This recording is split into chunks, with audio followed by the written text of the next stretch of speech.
जिले में अपराधों में लाइसेंसी हथियारों के इस्तेमाल को गंभीरता से लेते हुए जिला प्रशासन ने सख्त कदम उठाए हैं। जिलाधिकारी के आदेश पर पिछले 2 वर्षों में अपराधों में संलिप्त पाए गए 22 लोगों के शस्त्र लाइसेंस निरस्त कर दिए गए हैं। प्रशासन का कहना है कि लाइसेंसी हथियार केवल आत्मरक्षा के लिए होते हैं, लेकिन कुछ लोग इन्हें शौक, दिखावे और आपराधिक गतिविधियों में प्रयोग कर रहे हैं, जिसे किसी भी हालत में बर्दाश्त नहीं किया जाएगा। एक समय था जब हथियार रखना जरूरत माना जाता था, विशेषकर आत्मरक्षा के लिए, लेकिन समय के साथ परिस्थितियां बदल गई है। इसके बावजूद जिले में हथियारों के प्रति लोगों का आकर्षण कम नहीं हुआ है। बदलते दौर में यह लगाव कई बार शौक और प्रतिष्ठा का प्रतीक बन गया है। बड़ी संख्या में लोग केवल दिखावे के लिए लाइसेंसी हथियार ले रहे हैं। हालांकि प्रशासन का मानना है कि लाइसेंस जारी करते समय आवेदक आत्मरक्षा की शपथ लेते हैं, लेकिन कई मामलों में यह शपथ केवल औपचारिकता बनकर रह जाती है।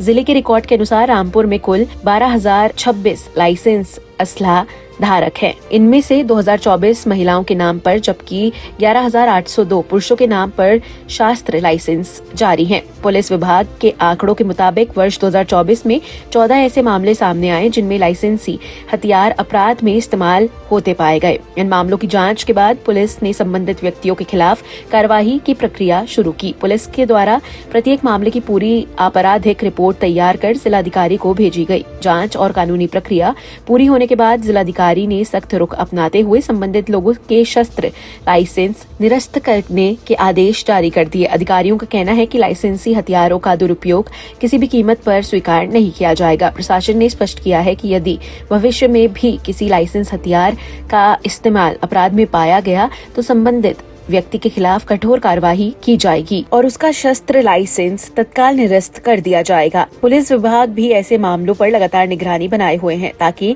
जिले में कानून व्यवस्था को मजबूत रखा जा सके। जनपद रामपुर में 22 शस्त्र लाइसेंस निरस्त किए हैं जो आपराधिक प्रवृत्ति में पाए गए थे। देखिए, जो इनको शस्त्र लाइसेंस जारी होता है, अगर उसका किसी भी स्टेज पर ये पाया जाता है कि दुरुपयोग हुआ है, किसी अपराध को कारित करने में उसका उपयोग हुआ है, तो ऐसी दिशा में जो सुसंगत धारा है उसके अंतर्गत उसमें बात दर्ज होता है और उसका निरस्तीकरण किया जाता है। टोटल कितने लाइसेंस निरस्त हुए? जैसा आपने भी बताया, 1 दर्जन से अधिक लाइसेंस इस प्रक्रिया में निरस्त किए गए हैं और ये एक सतत प्रक्रिया है। लगातार जैसे जैसे केसेस आते हैं हम लोग अगर उसको उचित पाते हैं तो निरस्त करते हैं। तो कुछ लोग लाइसेंसी हथियार का दुरुपयोग करते हैं, उनकी शौक करते हैं प्रोग्राम में, उन लोगों के लिए क्या मैसेज आपका? बिल्कुल, मैं आपके माध्यम से ये मैसेज देना चाहूँगा कि जो लाइसेंस आपका हथियार है वो आपको सेल्फ डिफेंस, आत्मरक्षा के लिए दिया जाता है।